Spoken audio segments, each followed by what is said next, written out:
Magandang araw mga kaibigan. Bigyan natin ng reaction opinion itong article published by Inquirer.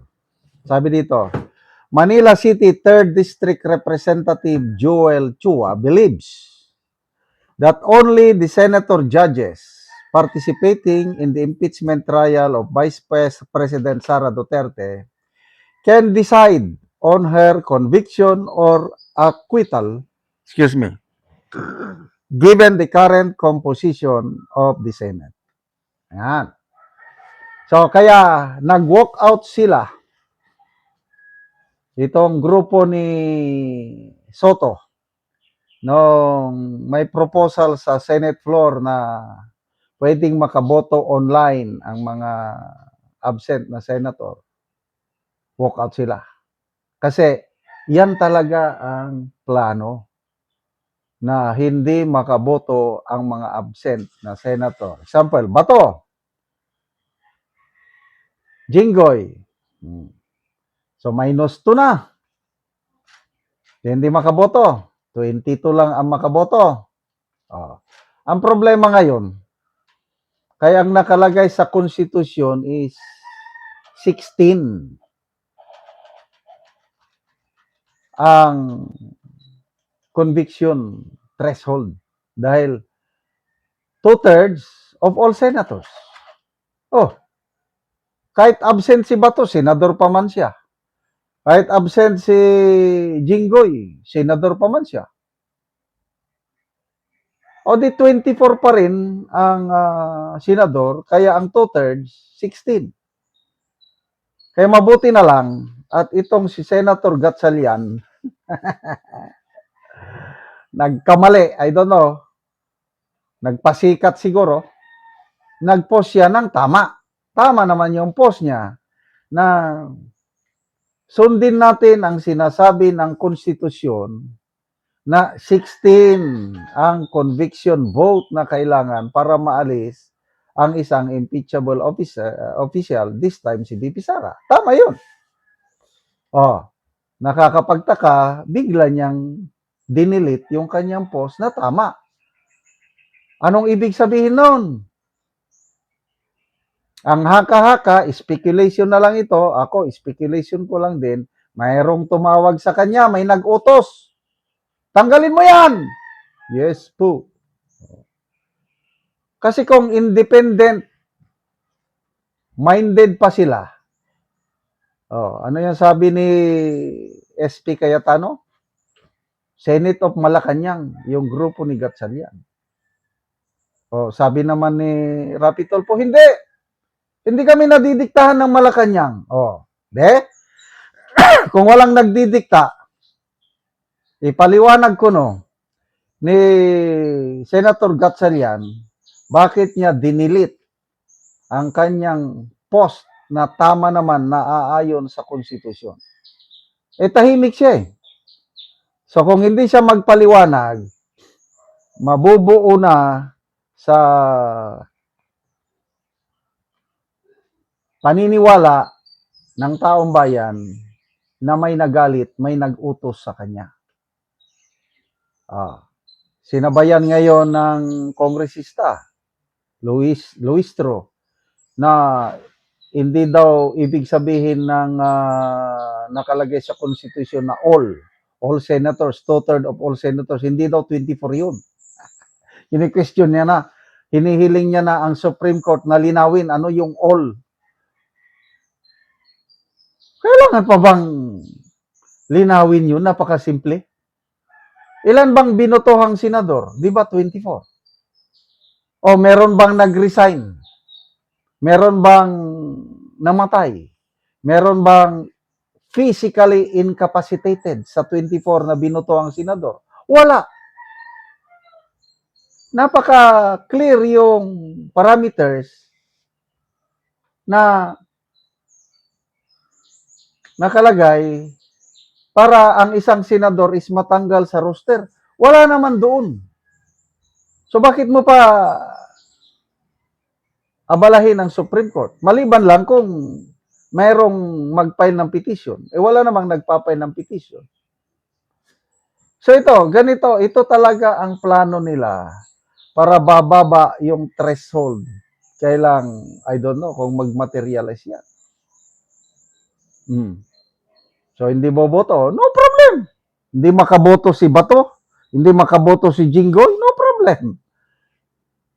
Paano kayo kukuha ng 16? Sige nga. Tingnan natin ang reaksyon ng taong bayan. 8,800 ang nag-react. 6,800 ang tumatawa, 1,700 lang ang nag-like. Percentage-wise, nasa 85% sa mga reaksyon, tumatawa, hindi naniniwala dito sa posisyon ni Congressman Chua. 15% lang ang naniniwala sa kanya. Basa tayo ng mga comments. Danny Cabanos, of course. Has everyone ever heard of an absentee judge rendering judgment? Art Aguilar, true, but you cannot deny the fact that the denominator won't change to 24 because we still have 24 senators as of this moment. Sabi ni Che Mangiere, but it still needs 16 votes. Yan ang problema nila. Ray Biernes, tama naman siya, though they still need 16 votes to convict BP Sara. Malaking problema. Rob Manix, hahaha, hindi abot 16 kahit mabaliktad ang earth. Ay, Prince Vargas, Bendelo still needed 16 votes, acquitted. Ano pa kaya? So, sige.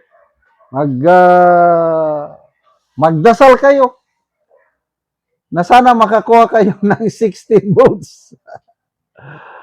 So, BP Sara, ano lang, relax lang. Dahil alam niya, kahit baliktarin man ang earth, panalong-panalo siya sa impeachment trial na ito. Good luck po sa panel of House prosecutors sa pagkuha ng 16 needed votes. Salamat mga kaibigan sa inyong pagsubaybay sa channel na ito. Nakakatulong kayo ng malaki sa tribong talandig ng Bukidnon dahil ang income natin sa channel na ito is pantulong sa tribo. Namimigay tayo ng libreng yero at pako para makapatayo sila ng mas maayos na tirahan. Panoorin nyo ang video na ito. Ako diri sa balay ni Gisami Sabinoy nga taga San Rafael, sakop sa Talakag Bukidnon. Sumuna ni ang itsura sa iyang atop. Sumuna ni siya ang tabangan na mo gero nga napulo ka digis karaan na gid kaayo ang iyang gero.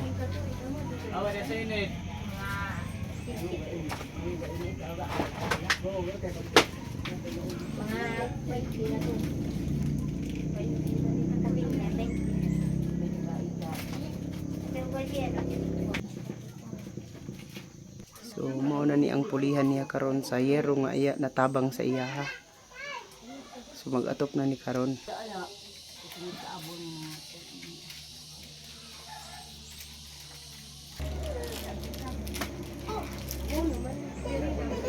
So mao na ni ang gitabang nga yero nga napulo nga digis.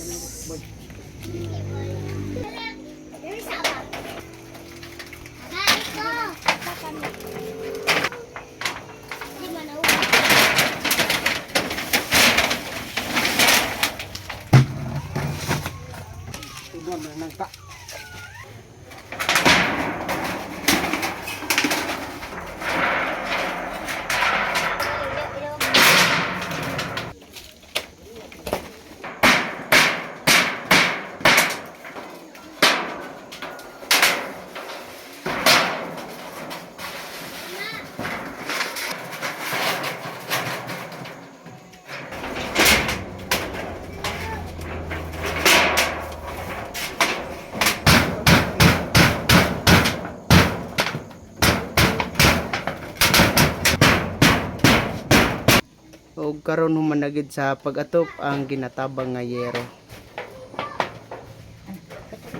Salamat sa sin nga tabang kanamo nga sulod sa may pinakatuig ay pag binaka kuang giugsin. Bago pa napulihan. Bago pa napulihan sa Ginoo ug salamat pud sa naghatod diri sa amo Mm. sa pagbala sa tabang. Salamat. Kita mag paraming pantabang napay daghang mga matabangan. Maisan pud ilang atok. So, salamat kayo. Salamat. So pila ka buok ang imong anak kol? Pila imong anak kol? 11. 11. So dagan-dagan gyud. So tanan na sila nakapamilya. Patuloy ang pamilya. Tulo ang wala nakapamilya. So siyam ang nakakuha na. Oo. So salamat kayo kol.